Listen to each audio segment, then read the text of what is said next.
To listen to Killer Psyche ad-free right now, join Wondery Plus by starting your free trial in the Wondery app. Download the Wondery app in your Apple or Google Play mobile app store today. A listener note, this episode contains adult content and is not suitable for everyone. Please be advised.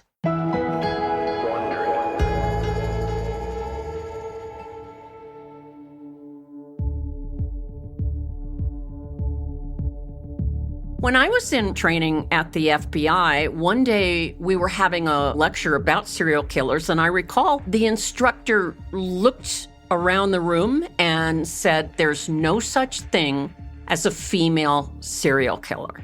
And I remember thinking, what? Half the population of the world and not a single one of them does some of the same things notorious male killers do?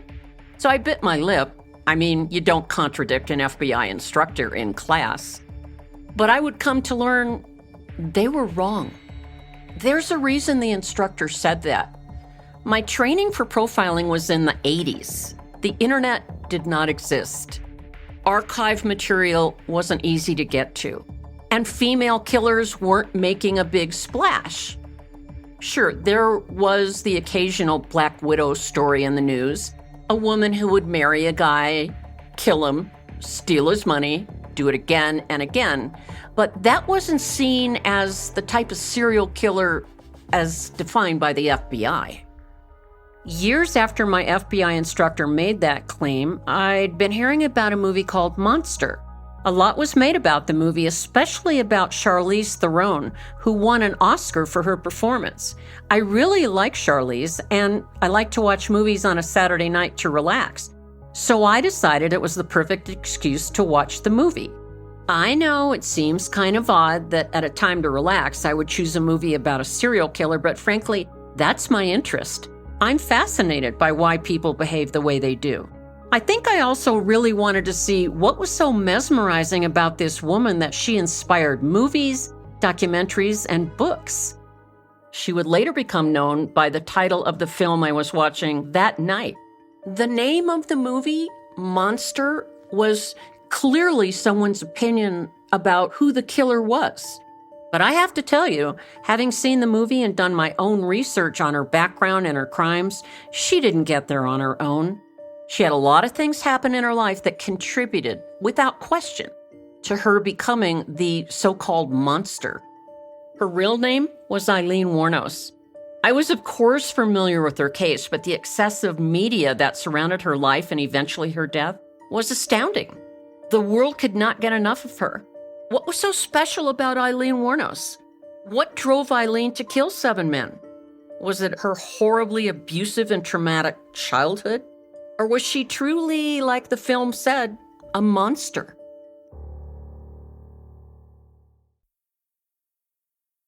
I want to talk to you for just a moment about our presenting sponsor, Talkspace. Right now, there's a lot of talk out there about getting back to normal. But take it from me, getting back to feeling normal after traumatizing events takes a lot more time than you think.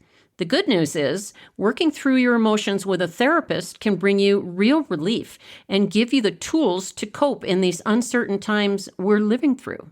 Talkspace makes it easy to connect with a licensed therapist online. You'll get unlimited access to message with your therapist as soon as the day you sign up. And you can even schedule live video calls with your therapist right from the app.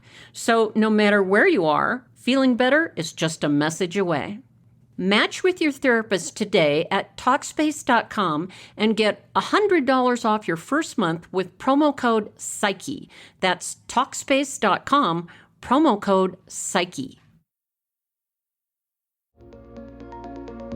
From Wondery and Treefort, I'm Candace DeLong, and this is Killer Psyche.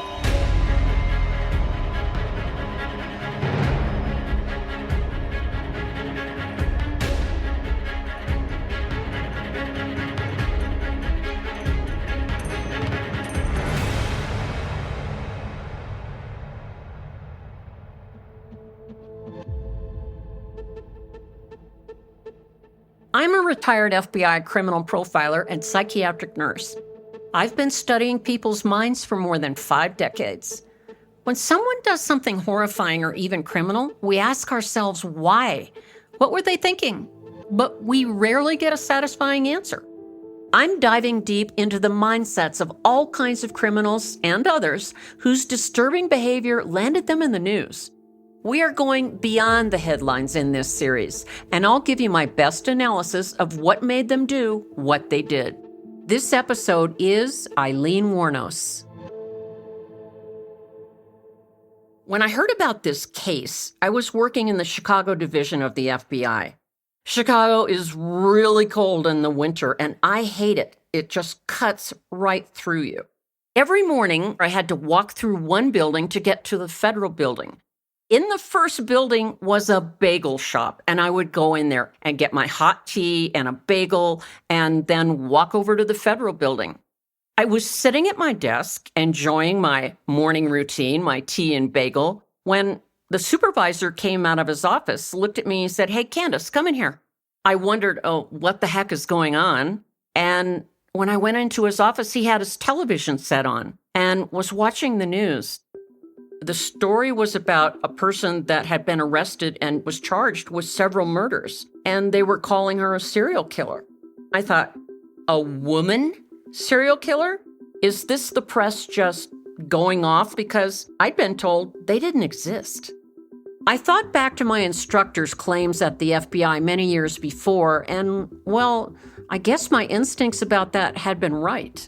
A serial killer, as defined by the FBI, is someone who has killed at least 3 people in sequential order, and there's a cooling off period between victims. This cooling off period is what distinguishes a serial killer from any other kind of killer.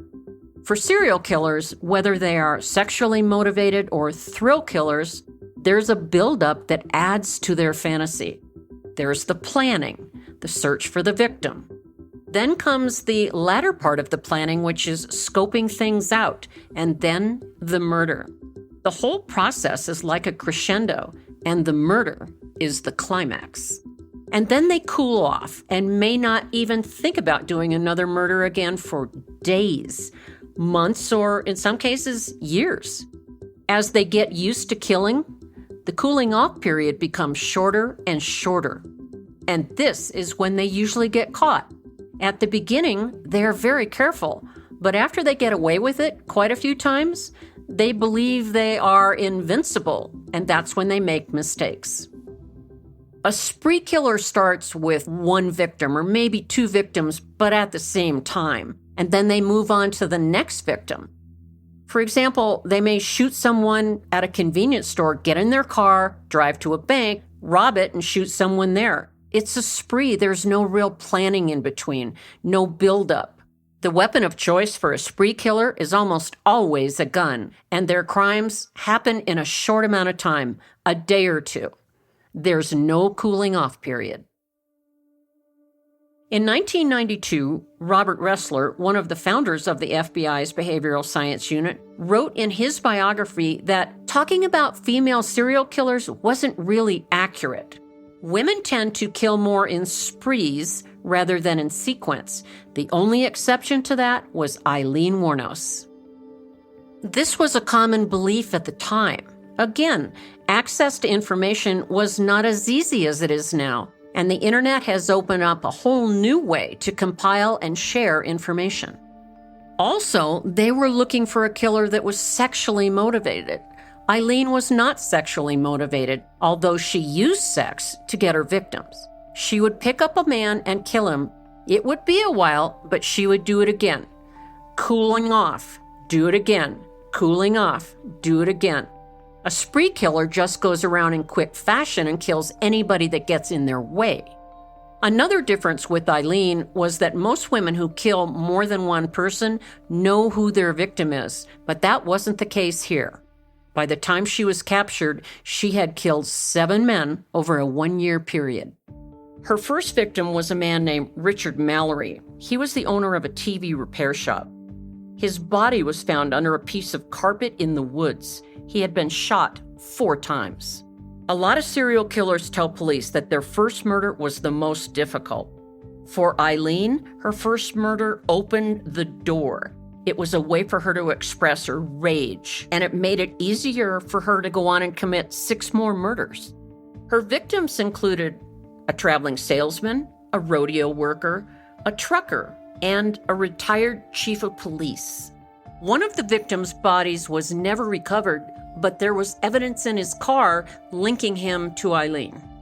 Most of her victims had cars or personal possessions stolen from them. Now, some serial killers torture and kill, and some rape and kill. Eileen would rob and kill. These were men she met as they were going through town. Some of them she met at truck stops, others when she was hitchhiking. Some of the victims were found with empty condom wrappers and had evidence of sexual activity. Due to prior arrests, Eileen's fingerprints were in the system. This allowed police to link her to the murders through prints on the victims' cars or stolen items. On July 4th, 1990, the police arrested Eileen on an outstanding warrant. They found her at a biker bar called The Last Resort. They were hoping to get a confession from her about the murders. Eileen told police that she had had sex more than 200,000 times. She also told police she had been mistreated, raped, and physically abused more times than she could remember. Eileen suffered through a lifetime of sexual abuse and physical abuse at the hands of men. And then she fell in love with a woman, a hotel maid. Eileen supported them the way she'd always earned money, as a prostitute. She would travel the highways and interstates looking for Johns. It turns out her girlfriend, Tyra Moore, was the one who got Eileen to confess in exchange for immunity from her own prosecution. The police had found out that Tyra knew about one of the murders and did nothing about it. And so she begged Eileen to confess, which she did. Eileen told the police everything and was adamant that Tyra was not involved. When the media got a hold of this story, they went crazy. It was a frenzy. This was so unusual, a woman serial killer. Was it simply her gender that made her so interesting, or was it her crimes? Eventually, the story came out about Eileen's past. She was abused her entire life, physically, sexually, emotionally, and it started when she was a very young child. But does that trauma alone push someone to be a murderer? Was she mentally ill? Did the early repeated physical and sexual abuse serve as a catalyst for revenge and fuel her rage? And lastly, could she ever really have escaped this as her fate, given her background?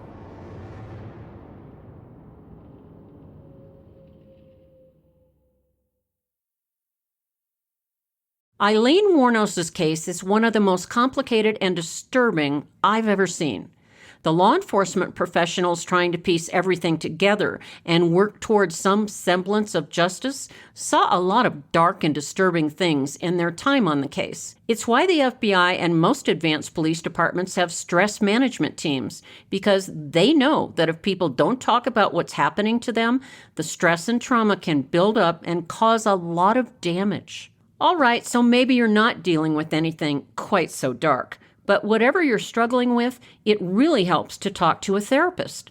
And Talkspace is the #1 online therapy platform to help you sort through any issue. Whether you're experiencing depression, anxiety, or other problems, Talkspace makes it easy to match with a licensed therapist and schedule live video sessions, all from the comfort of your device. In fact, you can start messaging your therapist the same day you sign up.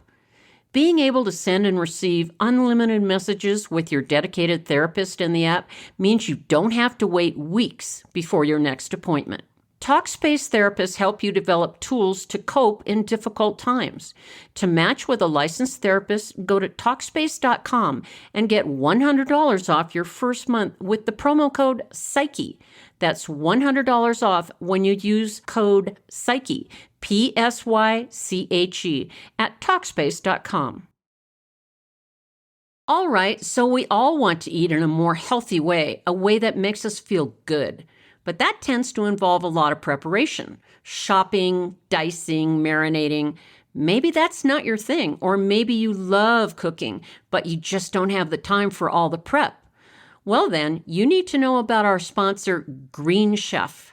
Green Chef lets you choose from a wide selection of easy-to-follow recipes, perfect for keto, paleo, and plant-powered diets, or even if you just want to eat in a more balanced way. Everything is sent right to your door. Organic veggies and high-quality proteins that have already been pre-measured and mostly prepped. I got a chance to try out Green Chef, and I went with their keto plan. My favorite was the chicken ricotta with green beans. I was cooking with friends, and we all loved it. I was surprised at how fast everything came together, and we were able to sit down and enjoy a great meal. And it fit in perfectly with my diet and my lifestyle. So if you're looking for a way to cook great meals at home that works around your lifestyle, not the other way around, go to greenchef.com/psyche100 and use code psyche100 to get $100 off, including free shipping. That's greenchef.com/psyche100 and use code psyche100 for $100 off, including free shipping. Green Chef, the #1 meal kit for eating well.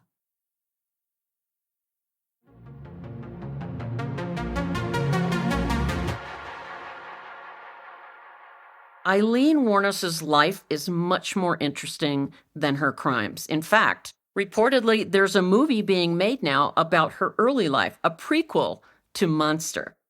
The public's fascination with this case seems to stem from what would lead Aileen onto this path of murder. Aileen's very, very early life was marred with problems. Her father was diagnosed as a schizophrenic, and he killed himself in jail while serving time for raping a child. Her mother abandoned her and her brother when she was only 2 years old. As a result of that, she was raised by her maternal grandparents, and they were alcoholics. As if all of that weren't bad enough, her grandparents resented having to take care of them. She was frequently the victim of her grandfather's physical punishment as well as sexual abuse. Not surprisingly, when a child is abused, especially sexually, they learn that they are helpless. Why wouldn't they feel helpless? They're a little kid and they're being abused by an adult on whom they are dependent for care. What do they do with their anger and rage about that? They act out with other kids. Aileen had a terrible temper, and it was well known in the neighborhood. The neighborhood kids were terrified of her. Not only was she getting abused at home, she was getting rejected by the other kids. They didn't want to play with her. But she did have one constant, and it was her older brother. But even that relationship was not healthy. According to Aileen, it was marked by incest beginning when she was 9. They had to learn it somewhere, and Aileen claimed that her grandfather raped her repeatedly, starting when she was very young. That kind of abuse really messes a kid up. There is a profound manipulation of the abuser to the child. The abuser will frequently tell the child, "This is love. This is what makes me happy. This feels good to me." They use this as a reward for the sexual act. By the time the child reaches adolescence, they are what we call sexualized. Girl victims begin to relate to their male counterparts in a sexual way. They don't know it's inappropriate. It is conditioned behavior. They were taught it at home. They automatically seek attention from men and boys by being sexual. Little girls that are abused over a period of years eventually come to the conclusion the way to get love and attention from a man, or anything from a man, is through sex. Aileen had a horrible existence as a very, very little girl. She was sexually and physically abused and emotionally abused, starting at a very early age, and she was abused by people who were supposed to care for her. People say, well, kids are resilient. They can get over anything. But no, they cannot. Trauma and abuse can leave terrible scars, not to mention post-traumatic stress disorder. And children rarely get the treatment they need when these things happen to them. A Department of Justice study on women convicted of murder who were serving time in prison found that approximately 30% of them said they were sexually violated and abused when they were little girls. I'm not saying that if someone is abused, they're going to become a killer. I'm just noting that a common thread among people serving time that were convicted of murder, particularly female prisoners, is sexual trauma. At age 11, Eileen says that's when she realized she could use sex to get what she wanted, and she used sex to get money, drugs, and alcohol. Sadly, she often used the money she earned to bribe other kids to be her friend. It's not unusual in incestuous families for victims to be passed around by their abuser, passed around to their friends, and that's what happened to Eileen. A friend of her grandfather raped her, and she became pregnant. Eileen was sent to a home for unwed mothers, and those aren't nice places. They were full of young, terrified girls, many who had been abused and were there because they were raped by someone that knew them. She eventually had a baby boy, but gave it up for adoption. She wasn't even allowed to see or hold the child. But this particular way of handling the situation was not uncommon in 1970. Women that went through this later in life reported it caused intense depression, anxiety, guilt, all kinds of things. It's called adoption trauma, and it can lead to severe guilt and other psychological problems and addiction. I've treated a lot of women who would share with me that they put a child up for adoption and it bothered them for the rest of their life. This is not true of all birth mothers, of course, but for those that I treated, it was a dark spot in their life, and many of them said to me, "I've never stopped wondering." Their worst fear is that the child they gave up is not being treated well. Soon after this, her grandmother passed away and her grandfather kicked her out. The message to Eileen was, "You're not good enough. Get out of my house." Eileen wasn't even a high school graduate. She had no skills. She had no way to survive. So she lived in the woods near her home in Michigan and supported herself as a sex worker. Finally, with no place to go, she set out on the road, wanting to escape the cold of Michigan winters. She got out of there by hitchhiking her way to a new life in Florida. It was not long before Eileen met and married a 69-year-old man who was president of the local yacht club. She met him when he picked her up while she was hitchhiking. This was shortly after her own grandfather died, and as abusive as he was, she still loved him. He died. She meets and marries another elderly man. I think she was replacing him. Her grandfather was all she knew. The couple married very quickly, and Eileen tried to live up to her new lifestyle, high society stature. She had never known it so good. Not surprisingly, within just a few weeks of the marriage, her husband filed a restraining order against her. He said she hit him with his own cane. The marriage was annulled after only 9 weeks. Around the same time, her brother, only 21 years old, died of cancer. That means that in a very short amount of time, Eileen lost not only her grandfather, but her brother. Even though the history between them was filled with abuse, Eileen was heartbroken. For little kids and adolescents being abused, they still see it as acceptance and a strange kind of love. This is the only love they know. It may be bad love, but not to them.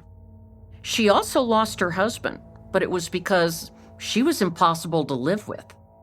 Eileen was hungry, starving in fact, for love and security. She wanted something of her own. Eileen finally found love with a hotel maid. Her name was Tyra Moore. It makes sense to me that, considering her history with men, that she would want to be in a relationship with a woman. Tyra said she never really believed Eileen was gay, but that she was just searching for something, for someone to belong with. Eileen would disappear for days at a time to work the highways as a sex worker to pay for their bills. The most dangerous place a prostitute can work is the highways. Prostitutes that work the interstate by hitching a ride are in more jeopardy than any other kind because anything can happen. Before she was caught, the press referred to her as a damsel of death. A damsel conjures up a picture of a woman who is helpless. She was no damsel. Eileen was being arrested all over Florida for different charges: disorderly conduct, trying to pass forged checks, and for firing a weapon from a moving car. She was also arrested for car theft and the armed robbery of a convenience store in which she stole $35 and 2 packs of cigarettes. That got her jail time. Apparently, she robbed the store in her bikini to try to get attention from her then-boyfriend. Pretty bad judgment, but Eileen's crimes were all over the map. Some of them were financial, some of them were property crimes. There was nothing Eileen wouldn't do. What that tells me is she's probably a psychopath or a sociopath. A distinction without much of a difference. They are both under the umbrella of antisocial personality disorder. Most criminals get good at one thing and repeat it over and over. They're a bank robber or a shoplifter or a check forger, and they stick with what they know. Doesn't mean they won't get caught, but they don't vary out. The crimes of a psychopath, they're all over the map. They'll try anything. What we do know is that they grow into murder, but start small. This can be seen by Eileen's criminal behavior as a kid. A 5-year-old isn't going to kill someone, but after many, many years of abuse and honing their skills, they will later. Eileen started out small. Disorderly conduct, trying to pass a check. She worked her way up to what was inside her all along, that she wanted to kill someone. For all of Eileen's murders, she shot them. I find her weapon of choice very interesting. A gun is usually the weapon of a man, not a woman. Considering how angry and rageful Eileen was by the time she reached adulthood, I would have expected her murders to be by multiple stab wounds or bludgeoning with a hammer. She chose a gun. Earlier in her life, Eileen tried to kill herself. She shot herself in the stomach. She had to have known how painful a gunshot wound can be. I think Eileen's choice of a gun was for practical reasons. She could dispatch her victim without getting close to him. And let's not forget, when Eileen got close to people, they usually hurt her. Eileen shot most of her victims multiple times. That's not necessary to kill someone. In pulling that trigger 3 times, 4 times, 5 times, she was venting her rage. I hate you, I hate you, I hate you. Once she was arrested, everyone wanted to examine Eileen because there was no history or studies of a female serial killer. She was unique. One psychiatrist diagnosed Eileen as having borderline personality disorder. I'm aware of a lot of female killers that have that diagnosis. What is it? It's classified as a personality disorder, much like narcissistic personality disorder or psychopathic personality disorder. And one individual can have more than one personality disorder. Many people with this diagnosis report that they were physically and sexually abused as children or abandoned. Both of those things happened to Eileen. They have tremendous adversity during their childhood. They get in a lot of fights. They don't get along with family members or other kids. Sound like anyone we're talking about? Many of them come from very unstable family lives, and as a result of all of that, they have a lot of difficulty in later life with relationships. What are the signs and symptoms of someone with this disorder? Well, they have tremendous mood swings, the image of themselves is constantly changing, and their behavior. Symptoms that they have often result in impulsive actions and problems in relationships. People with this disorder may experience intense episodes of anger, depression, and anxiety that can last from a few hours to a few days. 1 minute, a person can be the apple of the eye of somebody with this disorder, their best friend, the most magnificent person, and on a dime, they become hated and they are an enemy for no reason. It is also said about Eileen that she had a psychopathic personality. That's not a word clinicians throw around. Just because a patient says, yeah, I killed a couple people and I don't feel bad about it, that's not enough. There is an extensive test to check for this kind of thing. The psychopathy checklist was created by Dr. Robert Hare. It's a standard screening test used to assess the presence of psychopathy in humans. For the test, a clinician interviews and tests the subject in 20 areas.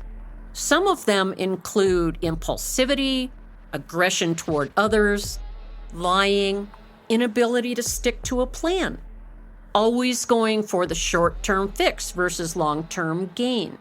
On each criterion, the subject is ranked on a 3-point scale. 0 means the item does not apply to them at all. A 1 means it applies somewhat, and a 2 means it definitely applies. The scores are summed up to create a rank of 0 to 40. The minimum score of someone to be considered a psychopath on this test is 30. Eileen topped out at 32. Eileen told police different versions of the murders. Sometimes she said it was self-defense, and sometimes she said she was raped. That doesn't surprise me. When a serial killer is caught, either they don't say anything or they talk too much. With the police, Eileen finally had an audience of people that didn't want to hurt her. She was probably happy to say what happened and just embellished it. After her conviction, Eileen had many, many interviews with different people. Wanted to write books about her, poems about her, and she kept changing her stories. Why? Probably because she was enjoying the attention and she wanted to keep it going. It also might have been a bit of trying to convince herself of certain things that didn't happen. When Eileen told the court that she did not want any more appeals, she was ready to die, her lawyers wanted to make the case that she was insane, that she was mentally ill. Nobody in their right mind would want to die. But insanity is a legal term, not a clinical term. And what it means is the individual did not know what they were doing was wrong at the time they did it. That doesn't describe Eileen's situation. She knew what she was doing was wrong. She went out on the road to kill people and steal their money. There's nothing mentally ill about that. That looks like insane behavior, but it isn't. Why would Eileen want to die? She might say a better question is, why would she want to go on living? Her entire life, as far back as she could remember, was marred by abuse, physical, sexual, emotional, not being cared for, not being loved, not being wanted. And now she was in prison looking at the death penalty. I think she just gave up. Eileen found God in prison. Perhaps she began to see that life in the hereafter was better than life in the here and now. This is a tragic story all the way around for everybody involved. And it makes me think how, even after her death, Eileen's life is still more talked about than her crimes.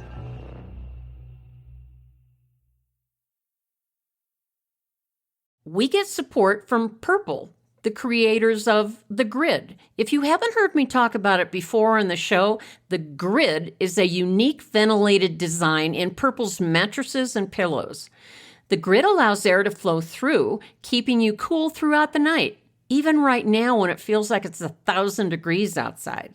If I'm sounding a little overenthusiastic about sleep technology, it's because sleep is really important to me.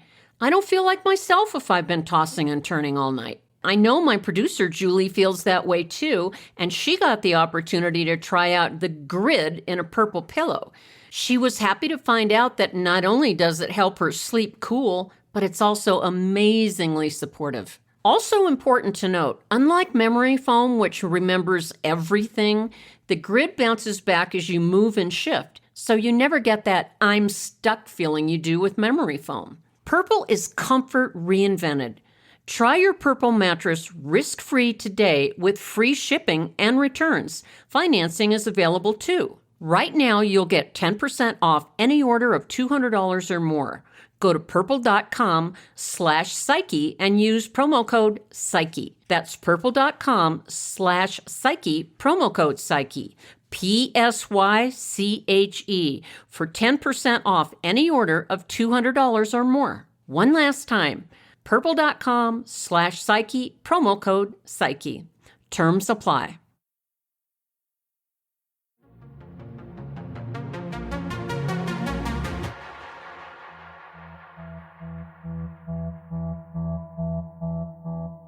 The media frenzy did not go away because of the trial. In fact, it increased.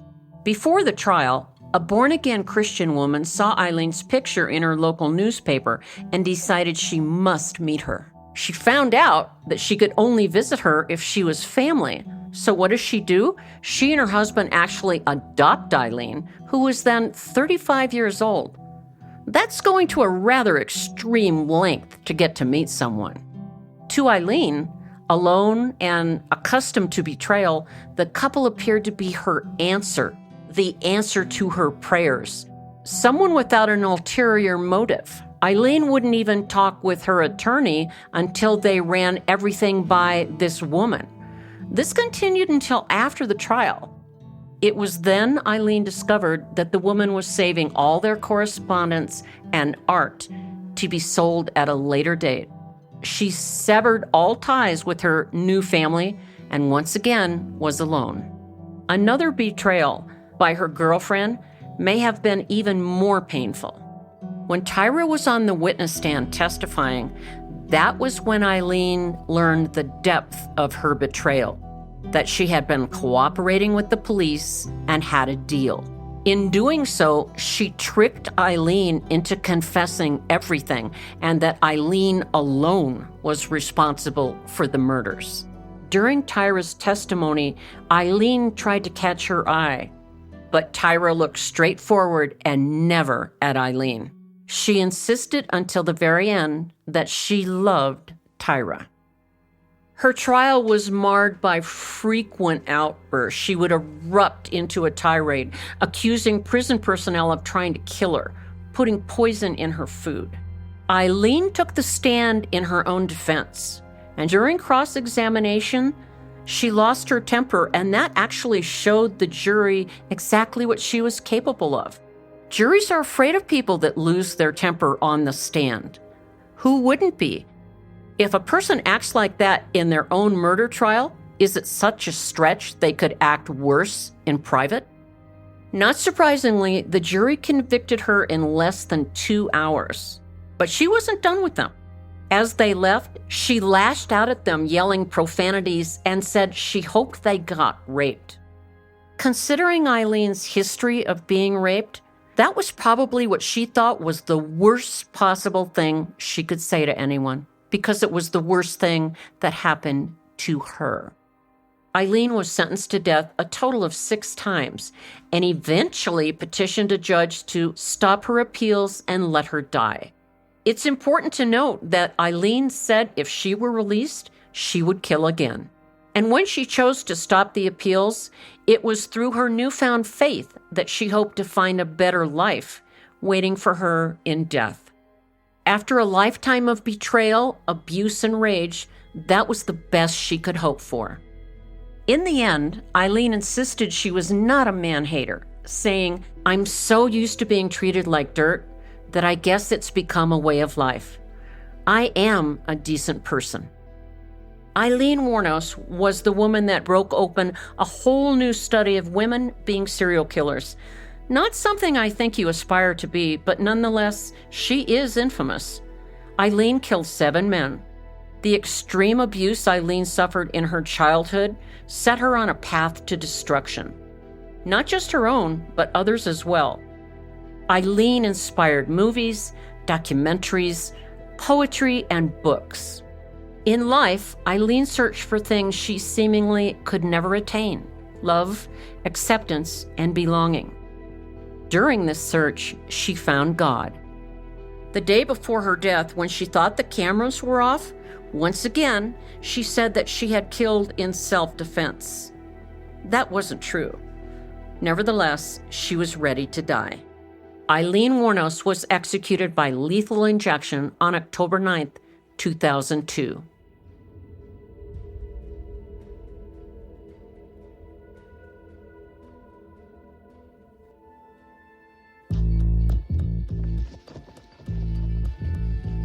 From Wondery and Treefort Media, this is Killer Psyche.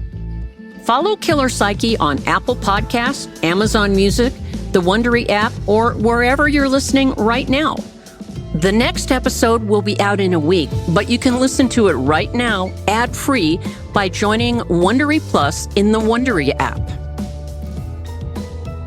I'm your host, Candace DeLong. This episode was written and produced by Lisa Ammerman and Julie Burke. Edited by Maxwell Carney. Justin Washington is our production coordinator, and Oscar Guido is the line producer. Our executive producers are Kelly Garner and Lisa Ammerman for Treefort, and Marshall Louis and Aaron O'Flaherty for Wondery. The series is produced by Wondery and Treefort Media.